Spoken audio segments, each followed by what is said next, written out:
people? Well, welcome once again to the Party of One podcast, the actual play RPG podcast where the gaming table is always set for two. I'm your host, as always, Jeff Stormer, and this week on the show, I am joined by Marty Schneider for a game of Lights Out.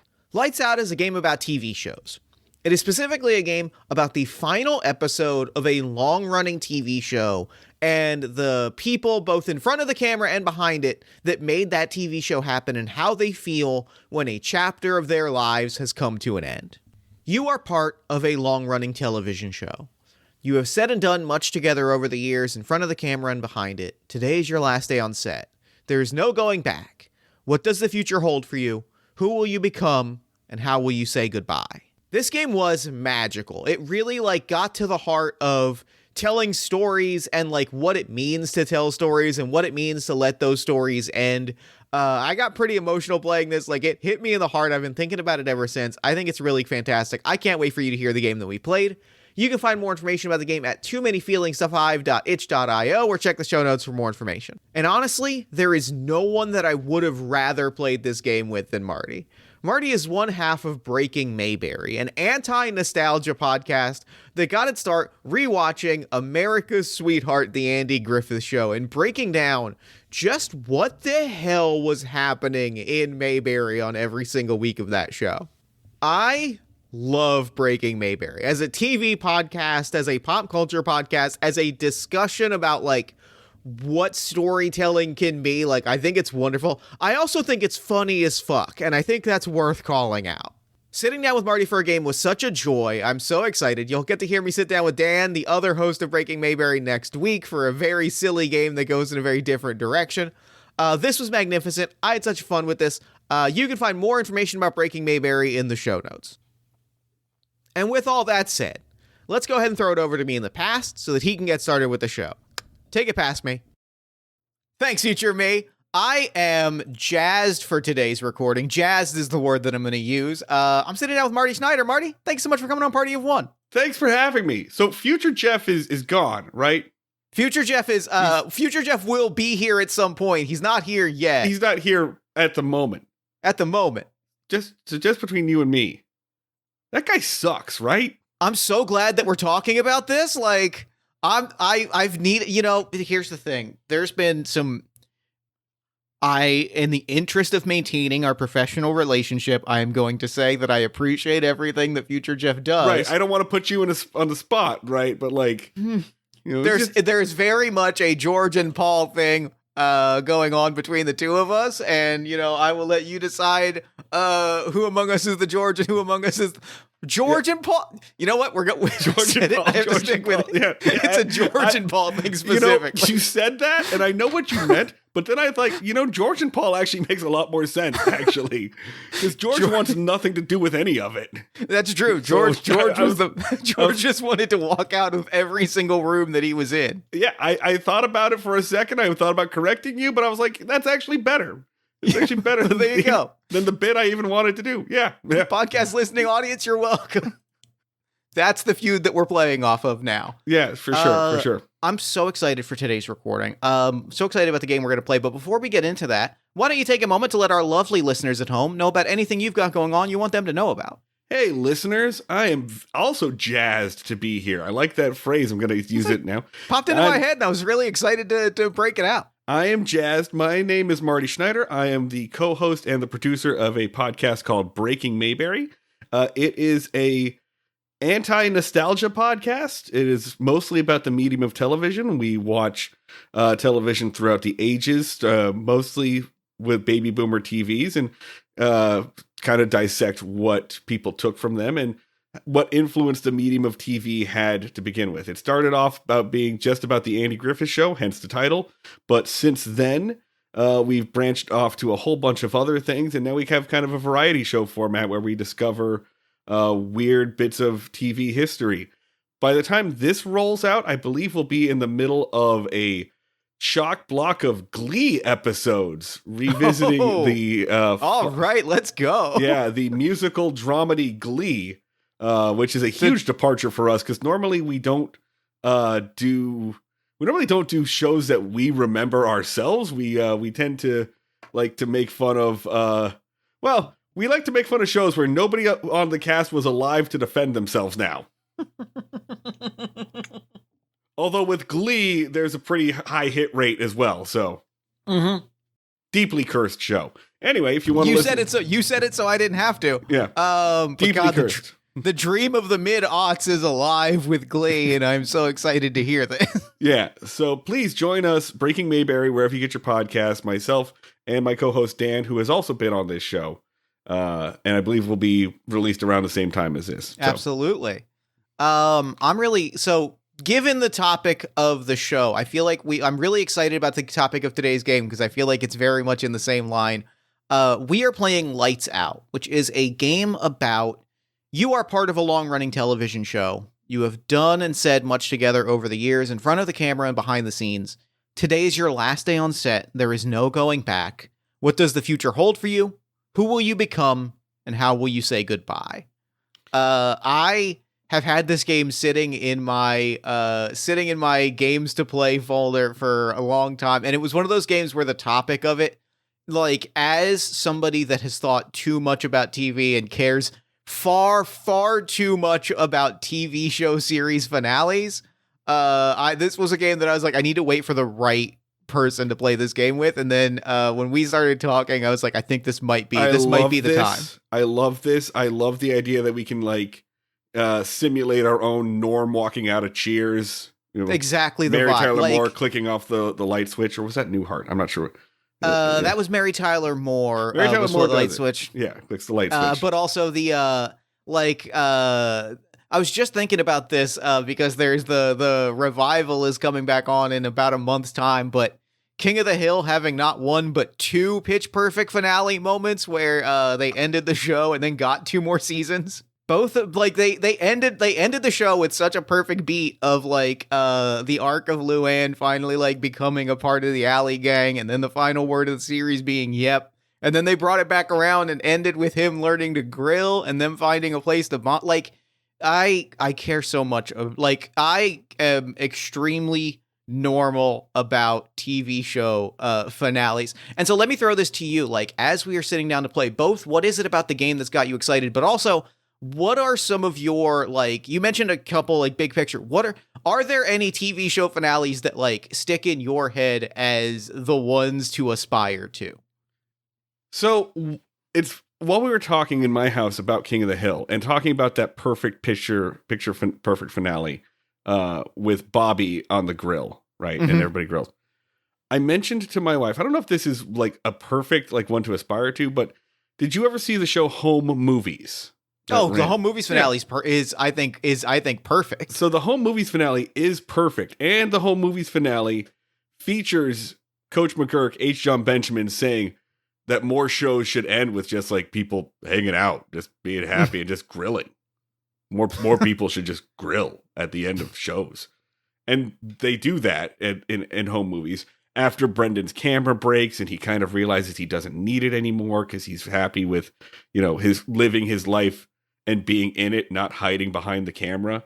And so that's how the Home Movies finale ends, with Brendan being in the moment, being really part of the family and not trying to stick away from it and analyze it, which is a thing I work on in therapy. And, you know, Jeff, I gotta say, from our 10 minutes of friendship, I feel like you do too. Well, fuck you, I guess is what I would say. I did not come here to be attacked. Game recognized game, my man. Game extremely recognized game to a troubling degree, if I'm being honest. But I would say, like, that has been, so because that ends with the grilling and then the King of the Hill ends with the grilling, that is one that has been like running through my brain a lot recently. A very recent finale that was I'm happy with the form that it took, but I wish that it had gotten a full season of TV. The ending beat of the Venture Brothers is a very similar space of like allowing the like answering the big lingering questions of the series while also allowing the characters to like exist in a state of normal and saying like, look, it's weird and it's silly and it's over the top, but like this is life for this weird makeshift family, and that is what they all need at this moment. And like that vibe is like, that speaks to me on a profound level. Like, that is the most magical when a show can truly stick the landing and make it feel like earned and not overly sentimental or a cash in or slapdash, or end with the implication that your lead character is going to get abducted by the government and vivisected into 100 pieces. It's real magical. or end with the annihilation of Earth.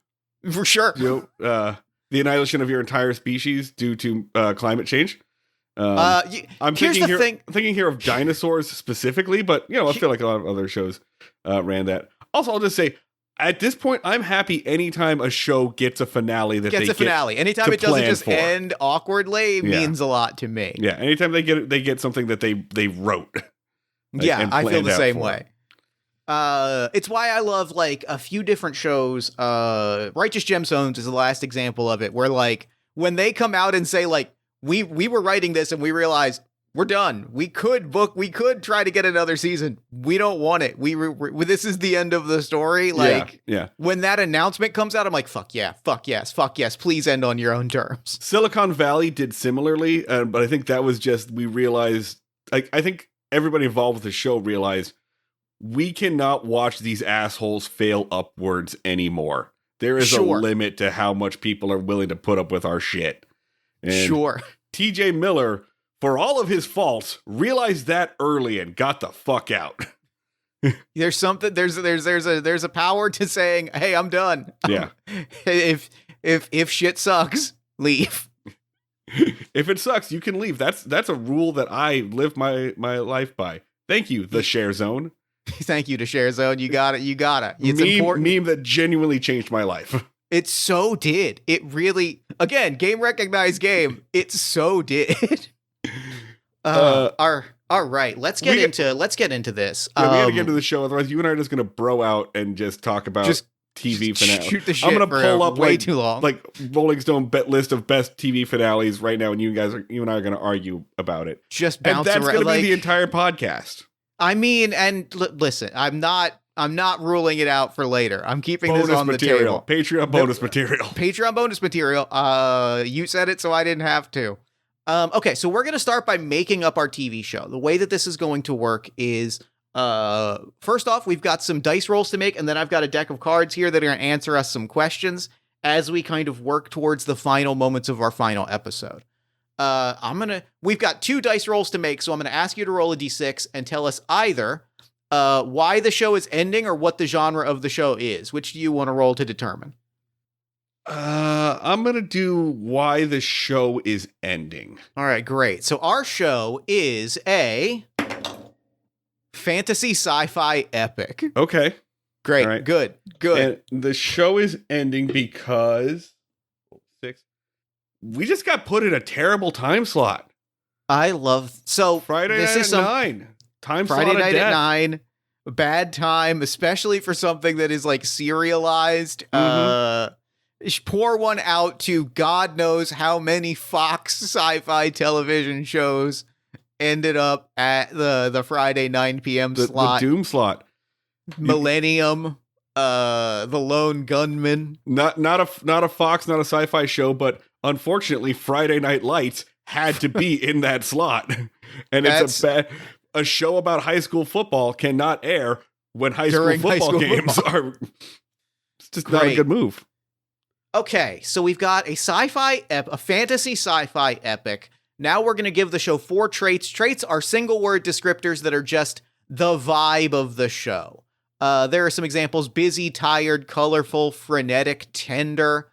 The word that I immediately come to mind, and I think of this anytime I talk about media around like sci-fi and fantasy, when I envision this, the word that I want to use as an overarching note is over-ambitious. Okay. I care so much about shows where you can see the strings and the puppets and the CGI is straining at the seams because we just have too many ideas. I was going to say unwieldy, but I think that's too close to yours. So let me come up with another one for like a fantasy sci-fi epic. Inaccessible. Inaccessible, so fucking funny. Like it is so dense and so niche. And it is like for sure. Yeah, Oh, you really gotta read the source material and buy the tie-in novels and stuff. Like there's a lot of lore. Lore heavy could be another word we use. But you have invoked my the thing that has immediately popped into my mind is my favorite trope of TV. Something that has kind of fallen by the wayside a little bit, especially in like the modern streaming era. It is a relic of it is a weapon of a more civilized age. Is the theme song as description of plot. The nanny might have been the last one that did that. I think so. Like not counting that cartoons where it's pretty common, but I think that vibe of like in the distant future, right? A virus has struck, like A-Team style. We need to spell out what you are about to see every single episode. Yeah, there's a very long description. The Star Wars crawl kind of runs between each one. Yeah. Great. The other word that I want to use is there's two directions that we can go, and I'm going to throw this to you to say what genre, what sci-fi touchstone do we want to pull on? Is this hammy? Is this like a Star Trek style hammy show, or is this a Battlestar Galactica style understated show? Is this somewhere where actors are going to choose scenery, or is it somewhere where actors are going to like get awards reels? I think hammy. I think I want ham. I want camp. I think it's a lot more fun to play. Yeah. I don't want to be doing Game of Thrones. You know, I don't want my show. I don't want this to be like a hollowed bastion for British character actors. Got it. This is the retirement home for Columbo got canceled and character actors need a place to choose scenery for a while. Yes. Yeah. Great. So this is so the tone here is hammy. Hammy, over ambitious, inaccessible. So okay. Fuck it. All right. So here's what I'm really gonna throw out here. The last trait is British.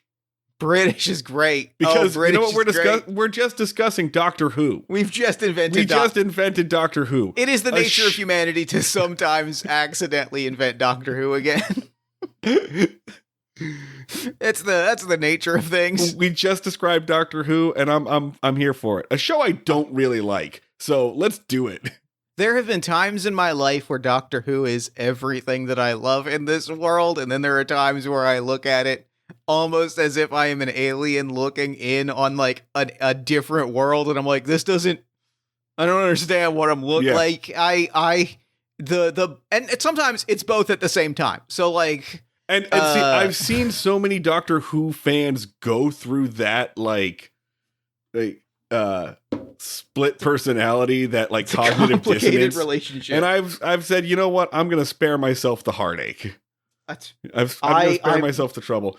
Honestly, other people have tried to get me into it. Roommates, my wife has tried to get me into Doctor Who, and I'm like, this is not for me. This is bouncing right off. So I'm definitely the best guy to do this. Let's roll. All right, so we are in a British, hammy, like lore heavy, dense. What was the last one? Overambitious. Overambitious. Great. And when you say overambitious, does this mean like working with way more of a budget or way less of a budget than it wants? Like, I think that's the vibe. Okay, right? Like the thing that is exciting to me is like. Puppets, like, and again, we have found our way to just describing Doctor Who of like a salt shaker and a plunger and going like, this is the scariest alien in the world. This is what we got to work with. Fuck, how do we represent like a collapse of all realities? I don't know, man. Fold a fucking curtain around the camera and we'll make it work. I don't know. All right. We need that's the energy where like it works in the end, but only because you can feel how hard someone has fought to make it work. All right, we need to name our show next, right? Yes. What is the name of the show? Is it sci-fi fantasy or is it fantasy keep coming back to like fantasy, and like I keep coming back to like a lady with a sword on a cliff. Okay. So, how about something like the realms of? The Realms of Claymore. Oh, I like that. I was gonna say the realms of Elsamore, and then I thought about saying the realms of ethanol, which I thought might be really funny. That is funny. The realms of Claymore. I like that. The Realms of Claymore. Like there's a sword in the logo because every great fantasy show has a sword in the logo. Hell yeah. Great. Good. And it's not a Game of Thrones because I think it is like every episode in the Doctor Who tradition, every episode is like a self-contained kind of like fantasy adventure story of like plunging a different tomb it's kind of more like Merlin. Yeah. Fuck yes. Okay. Yes. Okay. I know what we're doing now. Hell yeah. Great. Good. We got there. We found it. We found the energy. Great. We're going to decide to roll or choose if you're part of the cast, crew, or the studio. I'm going to roll a dice to see which one I get. Is one of these three options compelling to you? I think I want to be part of the cast. I rolled randomly to be part of the studio, and that feels incredibly satisfying to have like a crew person and a studio person as the two people that are here. Like that feels good to me. Okay, so I was member of the cast, and I was 5. I was an older mentor. Okay, so I'm like a character. I played the older mentor, the wizened wizard. Of this. The wizened wizard. And I'm going to choose to be the producer, and then I'm going to roll a dice. And this, I signed on to this project because it was a challenge that nobody wanted to take on. Hell yeah. Like, so this is something that for years they were saying it's unfilmable. Yes. This is Dune. Like, no one can bring this. This is a series of fantasy novels of which the studio had the rights, and they needed to produce a TV show to keep the rights from lapsing. And nobody wanted to make it. I'd already switched hands about 3 times, and then it ended up on my plate. Okay, so I gotta roll one more. So my character was the older mentor, and so I am gonna roll this one more time. 3. Good. I was a notorious actor trying to make a comeback. Great, fucking great. Okay, all right. Give me a. Let's see. I would like to roll once. If you're the older mentor figure, I am going to roll once on like who are. Let's see. I'm going to roll once on this D6 just to give us. Oh, great.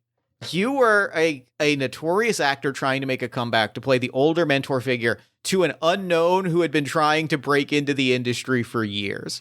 So like this was we found a fresh face in tryouts or in auditions, and we have built this obscure fantasy show around them, and you are the like the mentor figure teaching this fantasy hero what for. Okay, all right. All right. So I just wrote down my name. Great. I am Sir Byron Thomas Knightley. I'm not actually knighted, but I just like it when people say sir. I think it's polite. So my name is Sir great. Byron Thomas Knightley.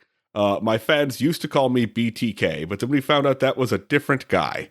That's a different guy. That's a different PR firm really came in hard and said, "Hey, you got to stop this. We can't have this on screen anymore." So people were really upset about it. So my name is Byron Thomas Knightley. I am 60s to 70s, probably 70s. I spent a lot of time in the theater, West End, west of West End, the westest of ends. I don't know if they have like off Broadway like we have, but we'll say that. I have played King Lear's understudy. I have been involved in many productions, sometimes even on the stage. And I was very excited to be on this show. Before this, I was the last time I was on television, I was the father on a sitcom, a British sitcom, a BBC sitcom called Wren Ovations. I played the father of a precocious child named Wren, who wanted to be a music pop star and would not join the family interior decorating business. Hence the title. Great. I'm so glad that I'm so like that. Hearing all of that put the biggest smile on my face.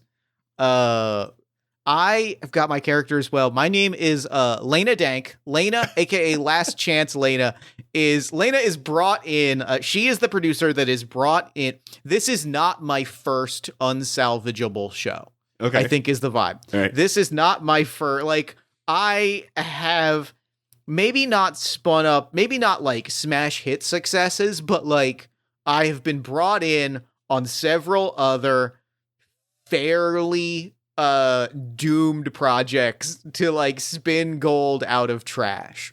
It is not a niche that I'm the happiest about, but like what's your hit rate?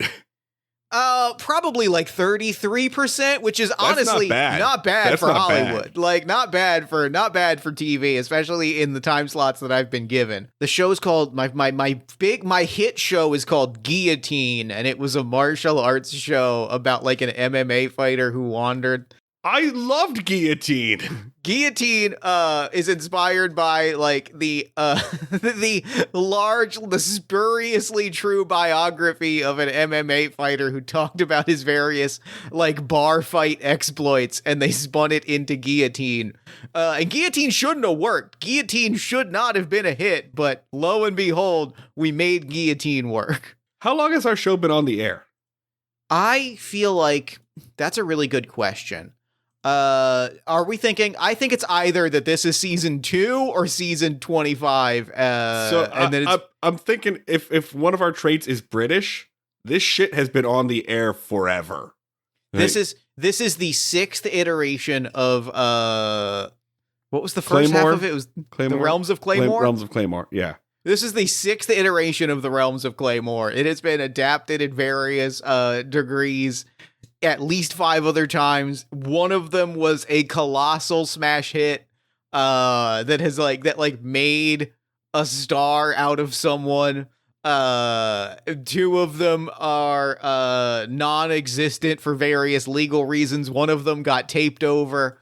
This is the 6th version of this show that has been running since the late 70s, when those books were current and relevant. Okay, so our incarnation has existed for like what, 5 years? 5 feels good. 5 years feels good. 5 series, as they call them in Britain. 5 series. You're right. You're right. As they call them in Britain. And also because it's Britain, those 5 series may have been like 15 years of our lives. So that's true. That's true.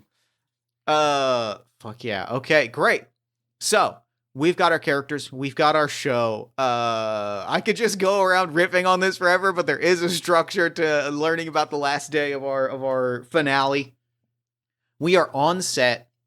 It is over. We are seeing the final beats of things. We're going to see the moments of it. We've got a deck of cards here in front of us. I've got 2 jokers in the deck. We are going to draw cards until we draw a joker. The first joker will tell us like a moment of reminiscing that we did to make the show ours. And then the second joker, we will answer the question of if we look back, and then as everyone is starting to leave. Wait. I think we skipped one step. We're supposed to have traits, right? Oh yeah. We are each supposed to have a trait. I think my trait is, mercenary. Mercenary is my trait. Got it. My trait is going to be self-aggrandizing. Self-aggrandizing is great. Yeah. All right, so we're going to draw our first card. Each of the suits of cards is tied to a topic. Hearts are the last day, clubs are the show, diamonds are the audience reception, and spades is behind the scene. Would you like to answer the first question, or should I? I'll take the first shot. All right, your first question is the 7 of diamonds. Diamonds are questions about audience reception. When did the show become popular? When I showed up, of course. Great answer. I mean, no, Obviously, a lot came before us. We stood on the shoulders of giants. We had a lot to work with. We came in with a pre-existing fan base, which is both good and bad. It's the idea that people are there and already invested. It takes a lot of load off, but it also sets the expectations very, very high. And if you are not the thing that the fans have already decided before the show even began that you should be, then you're doomed. But especially with a show this old, there's a sense of like we needed to meet the fans where they were at, and this needed to be the show that belonged to them to a degree, which I think is really captivating.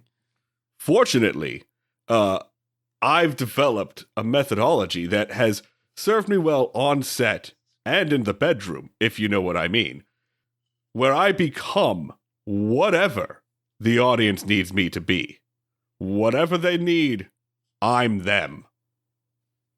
That's great. Incredible. I love this. I love Sir Knightley with all of my heart. I'm so excited. Our next question is the Six of Hearts. Hearts are about the last day on set. You get into an old argument. What do you say that you can't take back? Oh, I know exactly what it is. Sir Knightley and Lena get into an argument. And Lena says to Sir Knightley, like, good luck getting booked on whatever piece of trash I end up on next. Like, this show was your lifeboat, and you have just slapped the person in the face, the only person that was throwing you a goddamn life preserver. Good luck on ending up on whatever show comes after this. I always thought that was weird for Lena to say that, because it was sort of an insult to me, but it really felt more like an insult on her. It really felt more like she was attacking herself while attacking me. And I decided to just let that one be. I like that. Because also women, right? Jeez. Great. Just want to be clear, you did say you loved Sir Knightley with all your heart. I would. Yeah, I'm going to make you immediately regret that. Drafting a notes app apology on some endorsements I made of Sir Knightley. Would like to address that I've done some listening and learning in the time since I made that statement 2 minutes ago. And I'm prepared to commit to change. It does say that I was a notorious actor trying to make a comeback. So there's got to be some reason why I disappeared. That's fair and valid.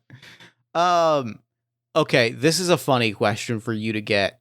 This is about the show. This is the 10 of Clubs. How did you pitch an episode idea? Why did it work? So, what was my character's name? We never came up with my character's name.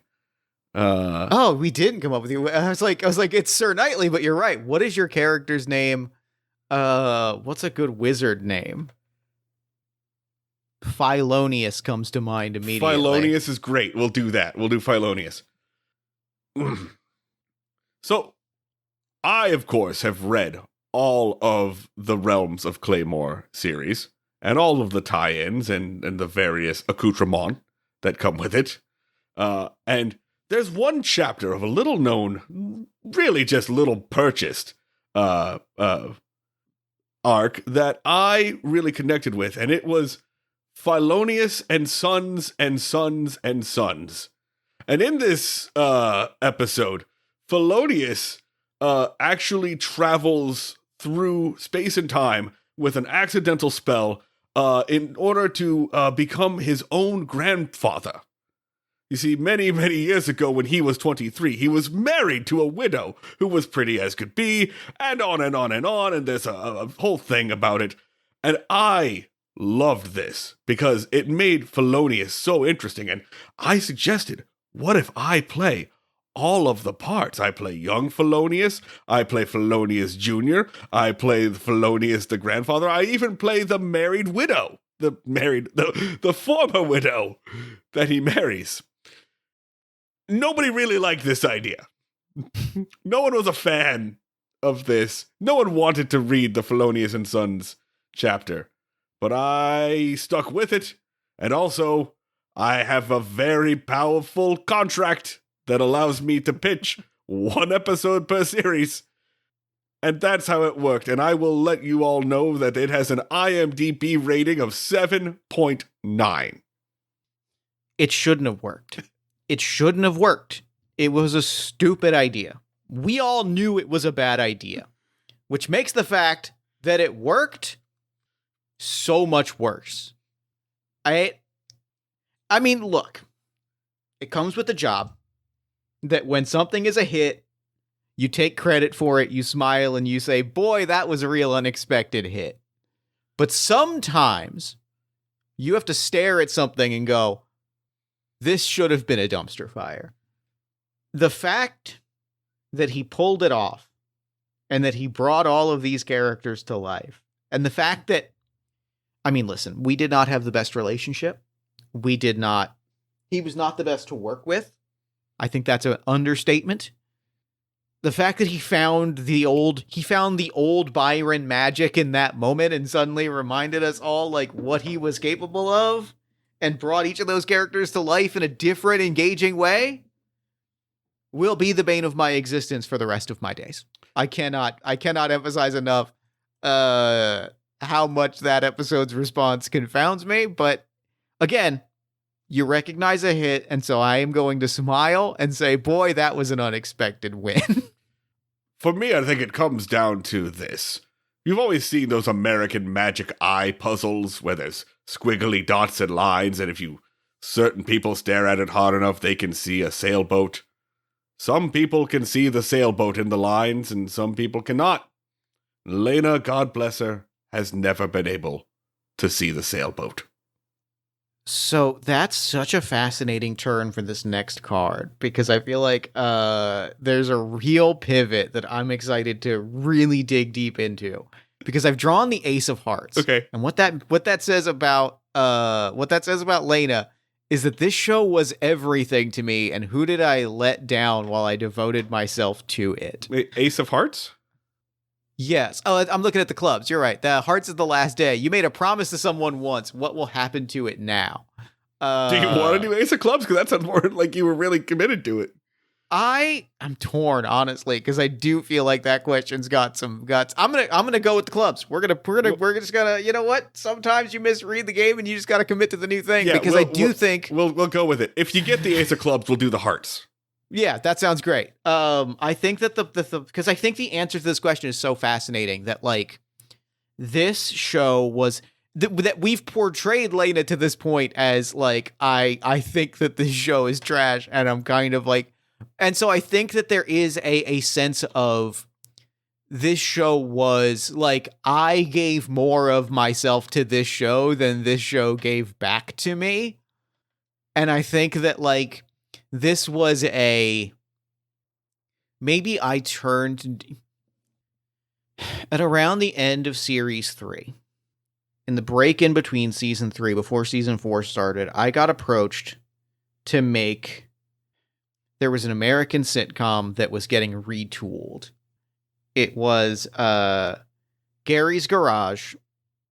Gary, we all know what happened to Gary. No, don't need to say what else was happening there. They needed to retool the show, and so they were instead going to focus on, they were going to focus, and it was just going to be called the Tuna Burger. They were going to pivot, make the whole show about the burger hangout spot where it was famous for their fish burgers. They wanted me to come in and salvage the show. They wanted me to do what I did. I fixed dumpster fires into hits at least 33 to 50% of the time. That's a really good hit record for Hollywood. And they said we want Last Chance Lena to come save this show, and I said no. And I said no because I was deep into, I hadn't yet fulfilled my promise of fixing the realms of Claymore and bringing this show into what everyone thought that it could be. And here we are, 2 series later, and I have to wonder if that was the right decision. I gotta wonder, because now I don't have the Realms of Claymore, and I don't have the Tuna Burger, and I don't know what I'm gonna have next. And so, who can say? You can't think about the past, you gotta think about the future, but I don't know. The Tuna Burger is still on the air. And that's, that feels a certain kind of way. Well, for the record, Lena, I think you would have done a fantastic job on Gerald's Garage.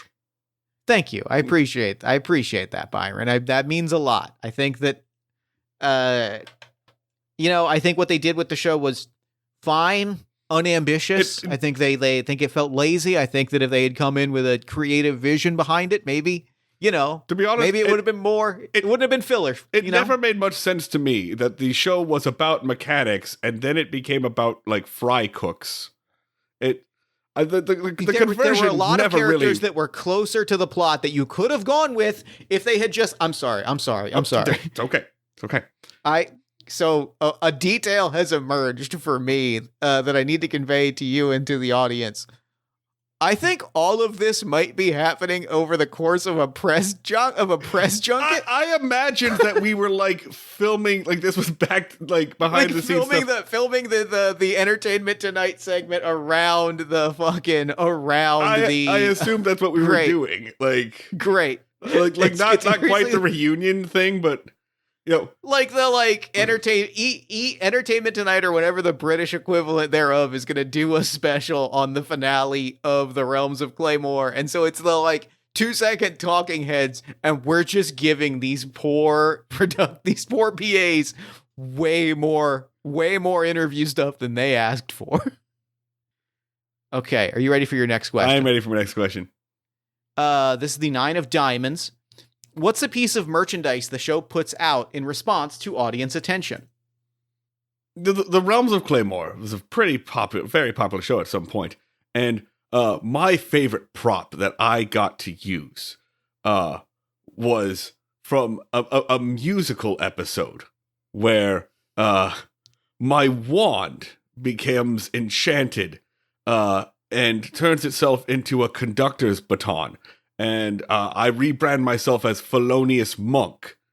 And the Felonious Monk musical baton wand that played the theme song when you flicked it was a huge hit on the toy market. Kids love sticks that make noise. And so every convention, someone's always coming up and saying, "Oh, sign my Felonious Monk baton." What is my character's name? Philonious? Philonious? Yeah, sure. Okay, that joke worked. So that work hit. Signed the baton to tell me to sign. I was worried it did because I had fucked up my own character name. Philoni. They asked me to sign their batons, and they say, "Will you deliver the lines? The beautiful lines that you absolutely remember right now?" And I say every time, $50.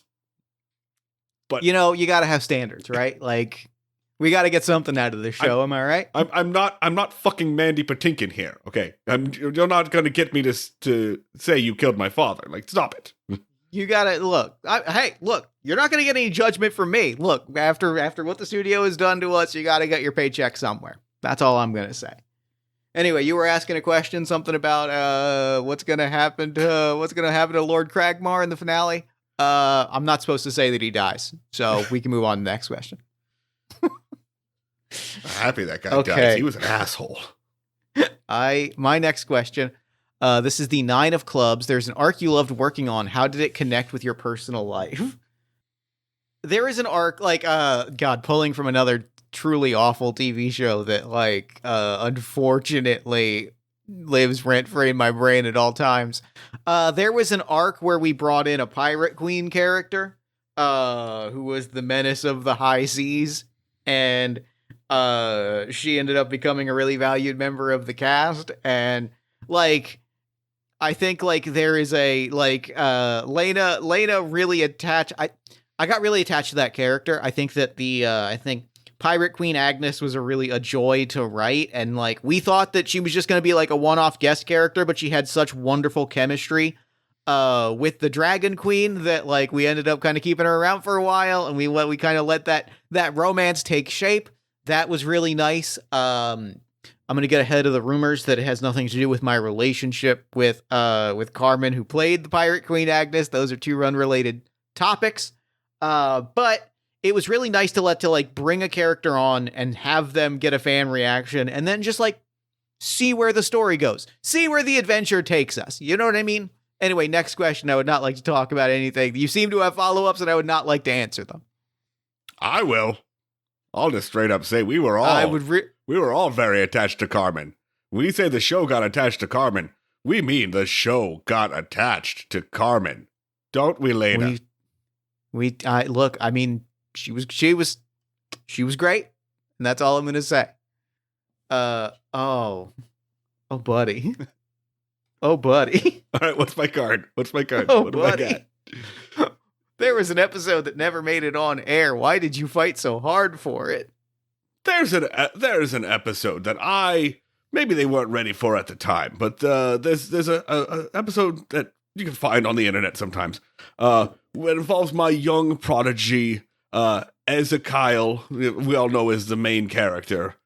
The episode where Ezekiel and the pirate queen stumble into Felonius's spell and do a body swap and explore a lot of questions about themselves and things like that.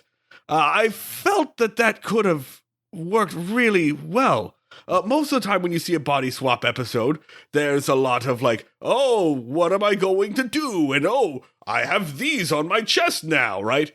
And I thought it was a miracle that really just quite interesting. The move that we made where after that happened, I immediately switched them back, and then they spent the entire 40 minutes talking about gender standards. I thought that was fascinating, just listening to them talk about gender and sexuality and being fluid, and I also found that very intellectually stimulating and more than a little arousing. And I wanted that on the air. I wanted everyone to experience that. I thought that Britain in 1994, when I think we put this out, was ready. Really, and I think had we run that, things might be a little different in Britain right now. There's a mechanic in the game that I have forgot that I'm invoking right now. We each have 4 tokens in front of us, and we can spend a token at any time to either change one of our traits, get rid of one of our traits, assign our character a new trait, or assign another player's character a new trait. And it's awesome how we've played this for like 40 minutes and completely forgot an element. You know what? That's game. Sometimes that's game. That's game time, baby. But I am spending this token right now because I think that between both of these questions, there's a character trait that I want you to have. Okay. That is, it's the wording of it is specific. I know they're traditionally supposed to be one word, but I think that the trait that I want your character to have is unfortunately creative. I think the word I want to give you is creative, like is or imaginative, or like, I think that there is like a truth that maybe even Lena hates a little bit, that like Sir Byron has a genuine eye for when an episode is gonna shine and break through and be, if not necessarily like a moneymaker, like you seem to have an eye for when an episode is actually like artistically challenging in a way that is really exciting and new. And I think like that's the thing I want to give you a trait for. Okay. All right. I'm going to throw one of my tokens in and I want to give you a trait here. So Lena is, there is a lot of like self-loathing to Lena right now. I feel like there's a lot of like regret. I feel like there's a lot of maybe some loneliness. So I'm debating if I want to play into that and kind of get into the tragedy of Lena, or if I want to cut Lena a break. I got 4 tokens. I'm gonna like Aladdin using his last wish to set Genie free. I'm gonna use a later one to cut Lena a break. But right now, I'm really into the tragedy of Lena, and I think she is very lonely. Lonely's great. I think lonely is great. Yeah. So that's a trait, and so So yours is this is fun. So we'll build these characters together. Yeah. So Lena is lonely, and Byron's is, what was it? I am like shockingly is the word. Shockingly imaginative. Intuitive? Intuitive. That's the perfect word for it. Okay, great. My next question is this is a spade, so this is tied to behind the scenes. This is the Queen of Spades. Someone threw you under the bus while you're all under a tight deadline. What scar did you bear from the experience? It wasn't my fault. I'm not saying it was your fault. I'm just saying we needed scripts in place. You know, yes, technically we as a contract production, we're not supposed to do improv scripts and sort of feel things out. I figured we knew the characters well enough to put people on set and just kind of see what happened for some filler material that would allow us to focus our efforts on like getting the final few scripts in place. I really, really wish that had not gotten to the studio. I'm not saying who the one that leaked it to the studio was. I'm merely saying that it happened. And now I'm merely saying that, like, in my in my contract in the last season, like, there were stipulations that were placed and, you know, limits that were placed on my contract. And it put a lot of eyes on me in a way that I don't particularly love. And the fact that they said that somebody talked their ear off for 45 minutes about how he was not paid to write, he was paid to act, and if he could be performing the bard off of the west of the West End. I'm just gonna let that slide. That's just given me a lot to think about over the last couple months. You know, that really sounds like that brat Thad Claxton that played Ezekiel. Like, really sounds like that guy. He was always talking about Shakespeare. Always him. Thad Claxton came over from America on a CW show. Are we talking about the same Thad Claxton? Yes. Thad Claxton, who before he was on that CW show worked at an Orange Julius. Listen. And became famous for TikTok videos of skate stunts where he called himself the Nard Smasher. Underneath. We're talking about the same Thad Claxton? Underneath those rippling abs beats the heart of a true thespian. And also a medical oddity, really, because that's not where the oddities. Really, I'm glad that you said it because I've been trying to figure out how to phrase this for a good long while. Oddity is the best word. The boy is terrifying. The boy is terrifying is the only thing to say. I'm not fully convinced he's a human being. Unreasonably tall. The tallest person that I've ever met. It's weird. And yes, he's hot, but he's hot in a way. And I'm not supposed to say that, but we're not coworkers after. He's hot. He was hot, but he was hot in a way that you would look at him in a room and he didn't look like he belonged in that room. And that was weird. Anyway, that's enough. You wanted to have sex with him in the same way that every man desires to have sex with an angel or an alien. Right. I'm glad that you're framing it that way, because that's how I felt every time. It was so fucking weird. By the way, you can't use any of this. Right? This is off the record, right? We said off the record, right? Oh, it's not? Oh, no. Hard cut. Next question. I have to believe they shut those cameras down long ago, my friend. This is the first. All right, we've got the first Joker. We're taking a moment to reminisce. What did you put into the show that made it yours? Each of you gives one of your traits to the show and continues playing. Oh.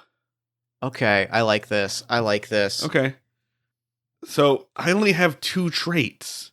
I'm gonna spend one. Do you want to spend one? I'm gonna spend one to give maybe myself a third trait so that I've got some options to play off of. Yeah. What do I know about Lena at this moment that stands out to me?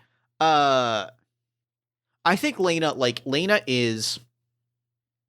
I'm gonna maybe double down on mercenary or go adjacent to mercenary. Lena is a chronic fixer. Lena is, I think that's part of why she's got the reputation that she does and why she's worked so long on problem shows, is Lena cannot help but try and solve things.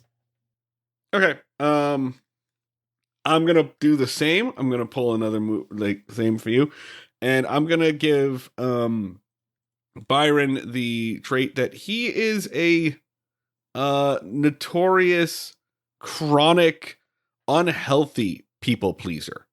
He wants people to like him so much. Sure. And he has spent, and that's probably why he's so intuitive, because he has spent his entire life assessing just like data of like, if I do X, they applaud. If I do Y, they, and so that's made him really good at analyzing what will connect with audiences and what won't. But he is just desperate.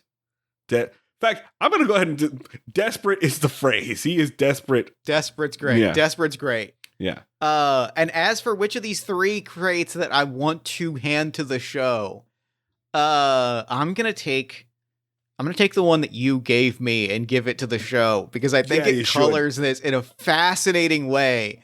If this is a show, like when I look back, when Lena looks back, right? Like this isn't even an on-camera moment. Lena just like looks back over the show, and it becomes very apparent that it is a show about like fantasy adventurers and wizards and like adventuring shit, but it's also a story about like people without a place to call home, wandering from location to location. And like there is a real kind of like oh Lord, I made a show about a bunch of people like drifting from project to project until they find something that they can actually commit to. Oh God, what have I done? I like that a lot. I like that a lot. I am gonna do my initial trait. And I'm gonna say the show is a little self-aggrandizing. This show's kind of up its own ass. Right? Sure. You know, it likes to toot its own horn. And some people like that, some people don't. You know, some people. You know what that says to me? Like, you know what that feels like to me? And this is, I'm going to use an example that I actually think did this remarkably well, but also we could also just point to Doctor Who as a show that often does it terribly. Mm-hmm. A show that did this remarkably well is specifically Lupin the Third Part 5, which I think came out a few years ago. And the show that does it badly is, I will point to a certain British show called Doctor Who, which is a show that fucking loves being in conversation with its own history. Oh. And loves being like, we're really examining the history of what made this show into what it is. And I think because they have so much to draw from, it's easy for your Doctor Who's / your Realms of Claymore to like really get, you know, meta, but overly meta, and really insist upon I'm gonna piss off all the Doctor Who fans, but there's also like one of the like better episodes of Doctor Who that people always really love is the Van Gogh one, right? Where he takes Van Gogh to see his works in the future. And I hate that shit, man. Like, it's so insistent on how pivotal and how poignant it's being, and it's so overwrought that like it's another reason why that stuff doesn't connect to me, because it's like the show is kind of whispering to you like, look how cool this thing is we're doing, you know. But that does resonate with a lot of people. It resonates with people who would be fans of Realms of Claymore. So I think that the show probably does a lot of what we in America would call very important episodes, or very special episodes. I love that. Yeah. I like that. Yeah. I like that a whole lot. Yeah. All right, great. So now I love how much we've gotten to now that I remember the token mechanic exists, I feel like we've really like learned a lot about the show and about our characters, and this fucks. All right. Whose turn is it for the next question? I have no idea. I'll take it. All right, I'm throwing it to you. All right, great. Your next question is the King of Hearts. Hearts are the last day, the King of Hearts. What's one thing you can't wait to leave behind? I'm gonna give the default actor answer is just, I'm an old man, and we have to be up at 5 in the bloody morning to shoot some of these scenes. I'm out in the forest. It's cold. It's foggy. It's always rainy. I cannot wait to go to sleep and wake up in my bed at 8, 9, 10 and just not. And I think he's going to realize something at this moment and just not know what to do with myself. I can't wait for that. I love that. Holy shit, that's good. That's good. Oh, that's really great. My question is the 8 of clubs. How did you tarnish an otherwise perfect episode? This is an episode.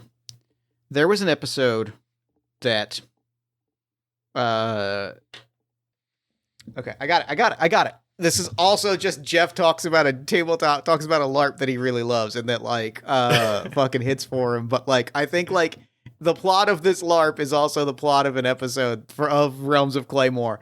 There's a game called The Skeletons, which I dearly, dearly love. And the premise of The Skeletons is that you are all playing skeletons that are in a dungeon. And a big part of that game is like the fact that like you are in this room for hours upon hours and years and eons before another adventurer steps in. That's functionally the premise of that's how TV shows work. You're stuck in there.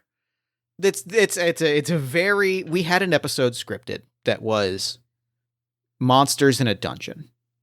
We had playfully, it was going to be very like existential. It was very like, these are immortal beings who are in this dungeon. And, you know, we were going to, it's bookended by Philonius and, what the fuck is his name? Kyle? Ezekiel.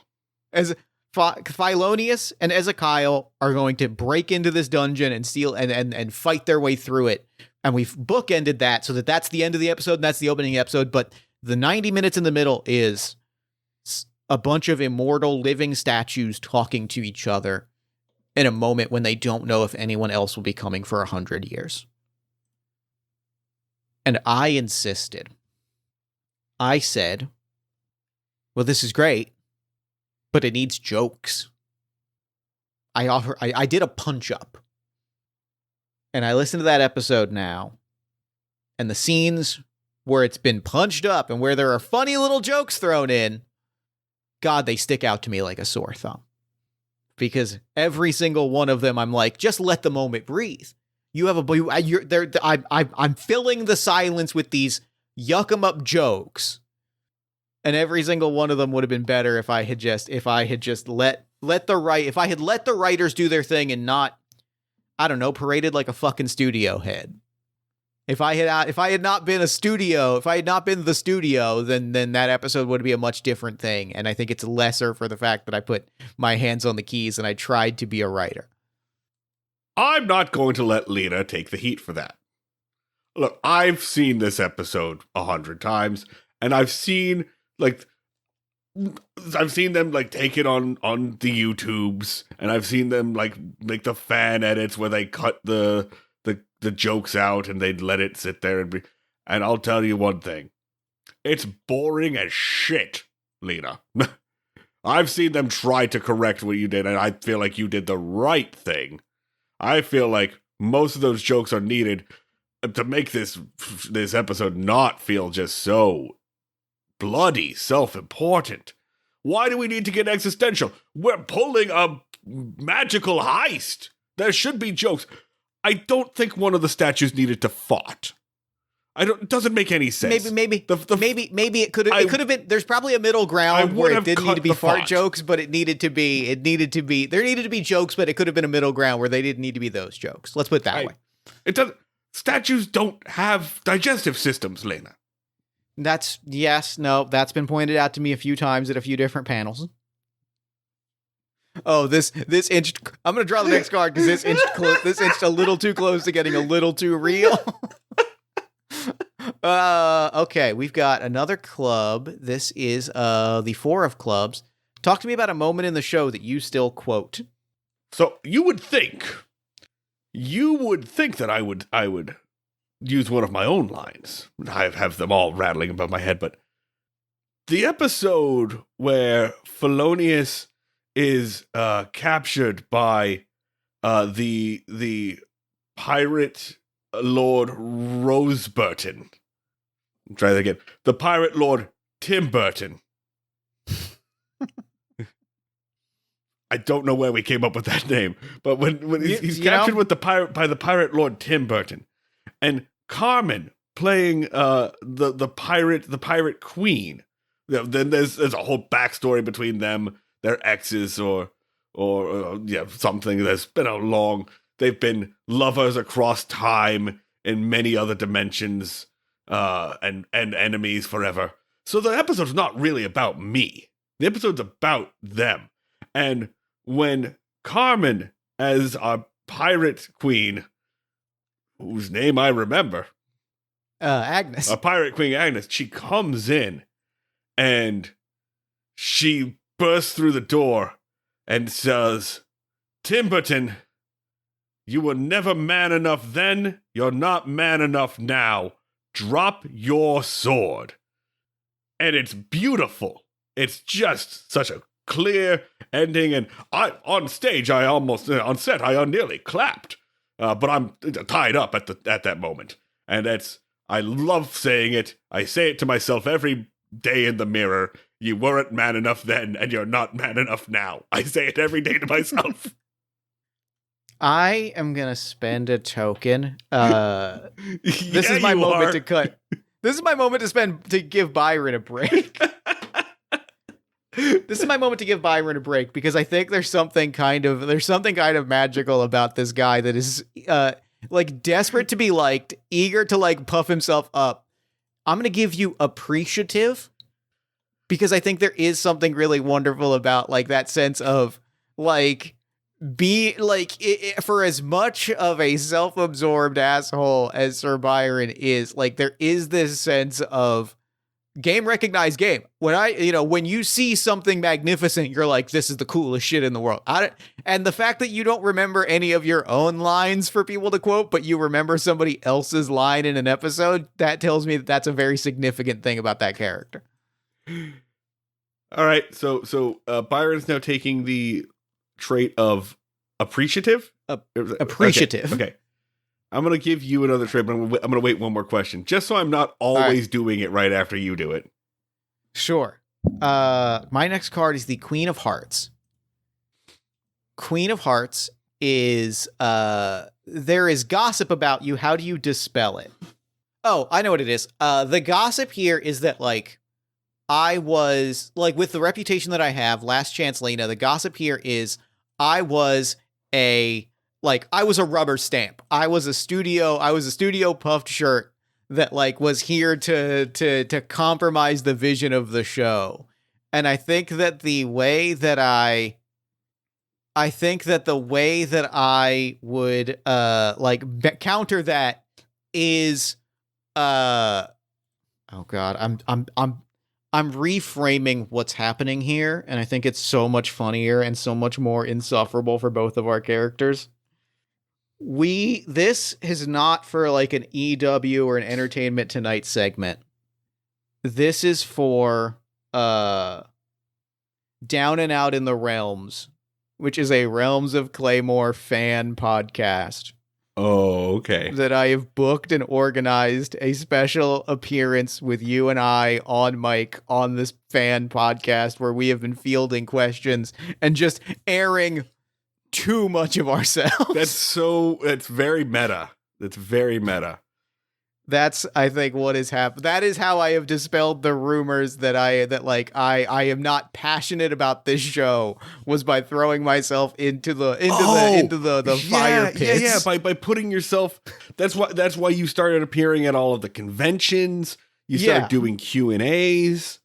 You know, that wasn't something you did at the beginning. I was like, look, the show is dying. There's no coming back, but at the very least I can go out saying I cared about this thing. And you know what? At the time, that was 1994, but also had TikTok. But this is also when it became very now very current for showrunners to like also be personalities in themselves. Your Stephen Moffats, your Ryan Murphys, et cetera, et cetera. So like it became important for Claymore to have an identity, and for that identity to be Lena. Like, right? I like that. I really like that. Yeah, just like you would compare some of those other, your Dick's Wolf, etc. I just wanted to say Dick's Wolf. No, that's great. I'm glad you did. I'm glad you did. So here's what I am going to give Lena, the trait I'm going to give Lena. I think Lena has a sense of pride. I think that, this may be garbage, but it is her garbage, God damn it. And she has, really, like, she likes the idea that she's last chance Lena and the fact that she has saved 33%. Like, this is something that she takes pride in. I think she knows now that she's built some respect for that reputation. Because the idea of someone who comes in, a fixer, right? A fixer is a cool thing to be, right? Harvey Keitel played a fixer in Pulp Fiction. Like, that's how, and he rules. Yeah, right? So Lena should have like a deep sense of pride in this, especially because she's given up so much for this. So yeah, she knows it's crap, but it's kind of her crap.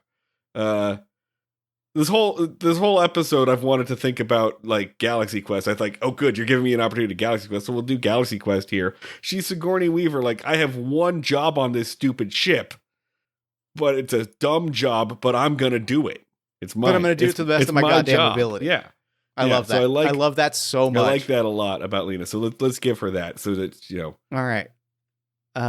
We've got one more card here before we draw our second ace. So this is for you. This is the 5 of diamonds. How does your family think about the show? I mean, what family? I have children and grandchildren out there somewhere. I'm sure I have a lot of them. There's some I know of, and there's some I don't. So you would have to find them, ask them, and send me those paternity results, because damned if I'm paying more alimony. Great. Okay. With that, everyone starts to leave. Do you look back, and what do you see? Everyone gets rid of their traits, makes one new trait, and then we answer the prompt, and the game is over.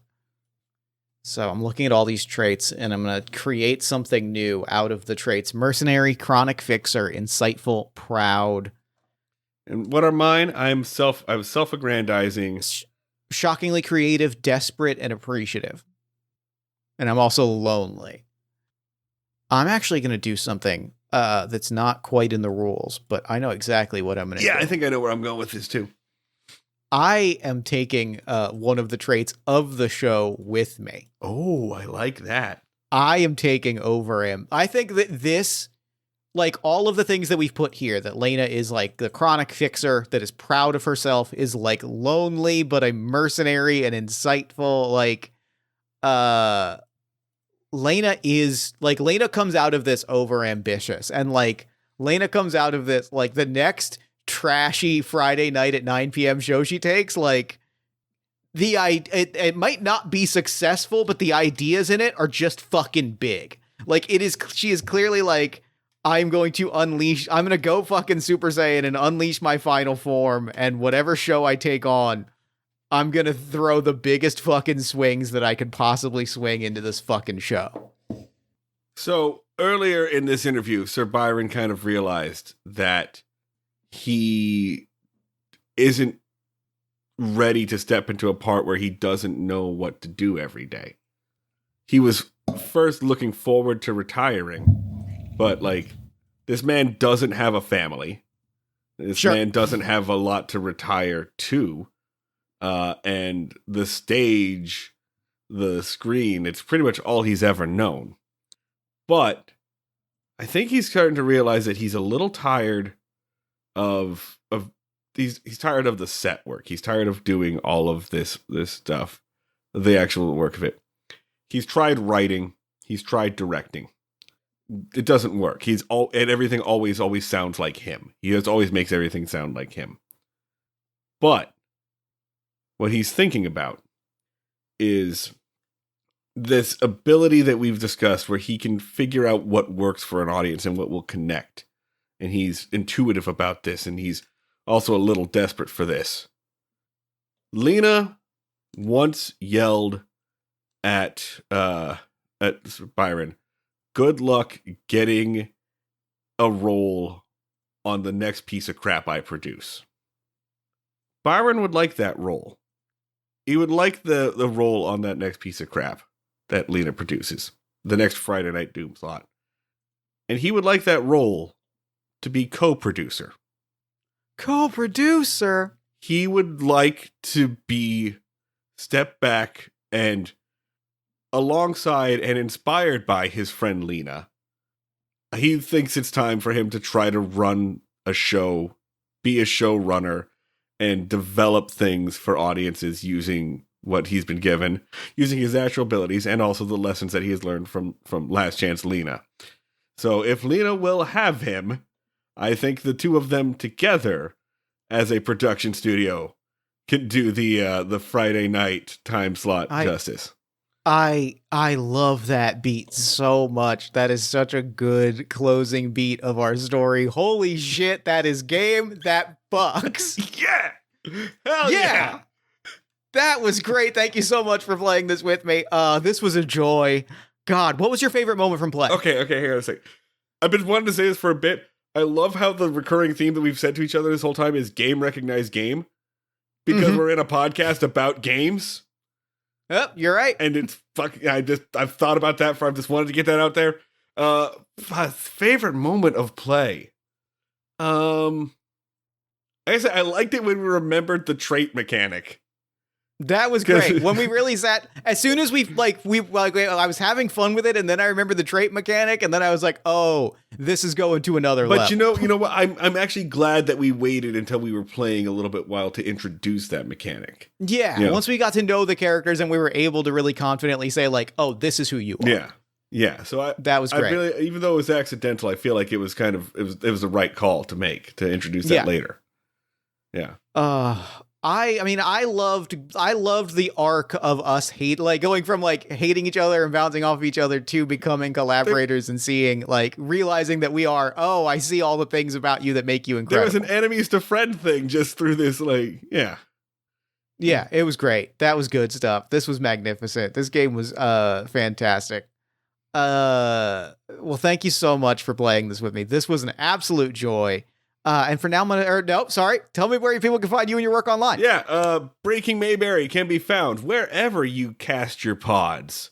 We are an audio-based podcast, so all of your Spotifys, your Spreakers, your Apple Podcast, etc. Please come hang out with us in the land of weird television. Give us ratings, reviews, etc. We'd love to have you all on board. Fantastic. Well, this has been an absolute joy. And for now, I'm going to throw it over to me in the future so they can wrap up with the show. Take it, future me. Dick. Goddamn son of a bitch. Thanks, past me. And thanks again to Marty for coming on to the show. That game was everything that I wanted it to be and then some. Like, I knew as I listened to Breaking Mayberry, and I knew sitting down with Marty, what I wanted this episode to be, where I wanted the heart of this episode to live. And we got there so perfectly. This was magic. This was everything that I loved making out of the show. Be sure to head to the show notes for links to Breaking Mayberry to find out where you can listen, which is wherever you get your podcasts. It's genuinely a podcast that I really, really love a lot, and I think you should check out. Also, be sure to head to toomanyfeelings5.itch.io to pick up your own copy of Lights Out, or check the show notes for more information. And be sure to follow Breaking Mayberry on social at breakingmayberry.bsky.social. You can also find us on pretty much whichever social media you prefer at Party of One Pod or Jeff Stormer, depending. And if you enjoy the show and you want to support it, there's a lot of different ways you can do that. Subscribe to our newsletter at buttondown.email/partyofonepodcast and join our Discord community at bit.ly/partyofonediscord. You can support us financially at patreon.com/JeffStormer or Ko-fi.com/JeffStormer. You can give us a nice iTunes review, shout us out to a friend, give us some love on social media. You can buy some Party of One merch at bit.ly/partyofonemerch. Or if you're looking for more great podcast content, you can check out All My Fantasy Children, which is a character creation, storytelling, and world building podcast that I make with my best friend in the world, Aaron Catano Saez. We take a listener submitted prompt and spin it into an original fantasy character, populating a shared universe one story at a time. You can also check out Yazeba's Bed and Breakfast, which is an actual play about a heartless witch, A Cozy House, and the many people making their homes inside. Both of those you can find wherever you get your podcasts. Party of One is, as always, produced and edited by Jeff Stormer and Jen Frank. Music for the show comes from the song Infinite Lives by Mayberry featuring the D&D Sluggers, and the Party of One logo is by Evan Rowland. If you'd like to inquire about advertising rates, coming on the show as a guest, or about press coverage of the show, you can email me at partyofonepodcast@gmail.com. And, unless I am mistaken, that is all we do here. So until next time, thank you so much for listening. Remember to fight the forces of fascism every single day. Remember that self-love and self-care are radical and defiant acts of resistance. And as always, party on, everybody. Never gonna die.